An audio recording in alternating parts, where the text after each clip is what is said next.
जिस समय मैं ये लिख रहा हूँ ये 2 सप्ताह पहले हुआ था। मेरे लगभग सभी पड़ोसी मुझसे हमेशा नफरत करते रहे हैं। मैं अभी कॉलेज से निकला हूँ और अकेले रह रहा हूँ। मैं एक बहुत गंदे इलाके में रहता हूँ। यही एकमात्र जगह है जहाँ मैं घर खरीद सकता हूँ, इसलिए यहाँ अच्छे पड़ोसियों का होना मुश्किल है। एक तरफ के पड़ोसी हमेशा तेज़ म्यूज़िक बजाते रहते हैं, जबकि दूसरी तरफ के पड़ोसी सबसे पागल लोग हैं जिन्हें मैंने अपने जीवन में कभी देखा है।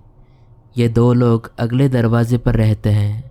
एक 60 साल की महिला जो बिल्कुल भी मिलनसार नहीं है और ईमानदारी से कहें तो वो बिल्कुल भी अच्छी नहीं दिखती है, और एक थोड़ी कम उम्र की महिला जो किसी तरह की गंभीर मानसिक विकलांगता से पीड़ित है। मुझे नहीं पता कि दोनों के बीच क्या रिश्ता है। मैं आमतौर पर अपने सामने के दरवाजे पर बैठा होता था। जब मैं अगले दरवाजे पर नज़र डालता था और देखता था कि एक बूढ़ी महिला छोटी महिला को पीछे से पकड़ रही थी, क्योंकि वो किसी प्रकार का अजीब अनुभव कर रही थी। उसने अपनी बाहें मोड़ रखी थी और वो चिल्लाते और शोर मचाते हुए तेज़ी से आगे पीछे हिलती थी। कभी कभी वो मेरी तरफ भी देखती थी और दूसरी महिला को कुछ कुछ बड़बड़ाने लगती थी। ये वास्तव में काफ़ी परेशान करने वाला है। वैसे भी ये अन्य रातों की तरह एक रात थी। मुझे सुबह काम के लिए जल्दी सोना पड़ा। हालांकि अगले दरवाजे के पड़ोसी बहुत शोर कर रहे थे। मैं उस पागल औरत को चिल्लाते हुए और दौरे पड़ते हुए सुन सकता था, जबकि बूढ़ी औरत परेशानी में चिल्ला रही थी। ये लगभग 1 घंटे तक चलता रहा और मैं इसे और बर्दाश्त नहीं कर सका। मैं बगल वाले घर में गया और दरवाज़ा खटखटाया। बूढ़ी औरत ने दरवाज़ा खोला और कहा कि आखिर तुम क्या चाहते हो। मैंने शोर कम करने के लिए धीरे से पूछा। जवाब में उसने अपनी आईब्रोस ऊपर उठाई और मुझे अजीब नज़रों से देखने लगी। तभी एक युवा लड़की लिविंग रूम में दाखिल हुई और बार बार चिल्लाती रही कि तुम्हारी हिम्मत कैसे हुई। बूढ़ी औरत ने उसे मेरी ओर बढ़ने से रोका और फिर मेरे चेहरे पर दरवाज़ा ज़ोर से बंद कर दिया। मुझे कुछ भी पता नहीं था कि अभी क्या हुआ था, लेकिन मुझे ऐसा महसूस हुआ कि मैं वो पूरा नहीं कर पाया जिसके लिए मैं वहाँ आया था। इसलिए मैं हार कर अपने बिस्तर पर वापस चला आया। हालांकि मुझे एहसास हुआ कि वो चुप हो गए थे। आखिरकार मैं थोड़ी देर के लिए सो सका। खैर, मैं जाग गया और महसूस किया कि रात बहुत तेज़ी से बीत गई। मैंने अपनी घड़ी की ओर देखा और देखा कि अभी सुबह के 3 ही बजे थे। मेरा सिर वापस तकिए में गिर गया और राहत महसूस हुई, लेकिन जल्दी ही मुझे लगा कि मैंने नीचे से कुछ सुना है। मैं अपने बिस्तर से बाहर निकला और सुनने के लिए अपने दरवाजे के पास गया। जब मुझे कोई अन्य आवाज़ नहीं सुनाई दी तो मैं बिस्तर पर वापस चला गया। केवल 20 मिनट ही हुए होंगे कि मैं एक बार फिर एक अंधेरे कमरे में जाग गया। मुझे नहीं पता था कि किस चीज़ ने मुझे जगाया होगा, और फिर मैंने सुना कि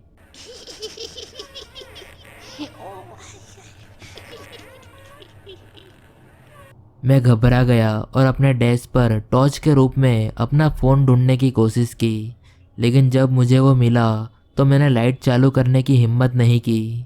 मैंने चुपचाप अंधेरे कमरे में चारों ओर देखा और कमरे में किसी प्रकार की अंधेरी आकृति को खोजने की कोशिश की। मैंने कमरे के हर कोने को देखा और इतना अंधेरा होने के बावजूद मैं बता सकता था कि वहाँ कोई नहीं खड़ा था।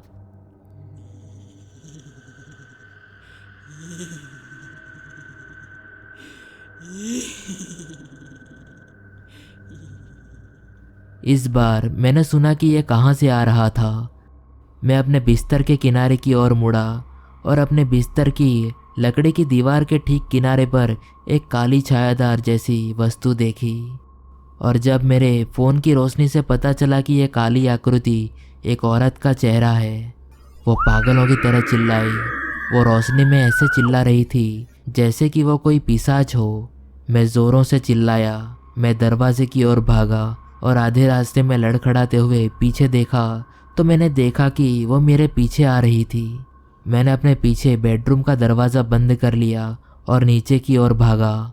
जहां मैंने ऊपर की ओर जाने वाला दरवाज़ा बंद कर दिया। जब महिला दरवाजे पर ज़ोर ज़ोर से चिल्लाने लगी तो मैंने पुलिस को फ़ोन किया।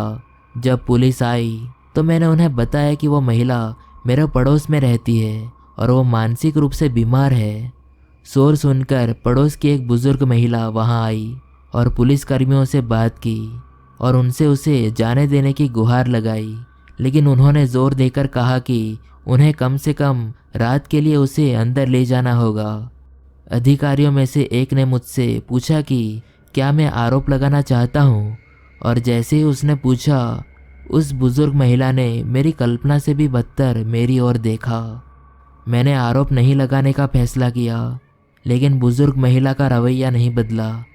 अधिकारियों ने उस बुज़ुर्ग महिला को जाने दिया, जबकि बुज़ुर्ग महिला अपने घर वापस जाते समय मुझे घूरती रही।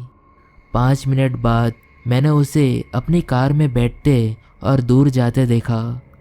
ये दोनों अभी भी मेरे बगल में रहते हैं।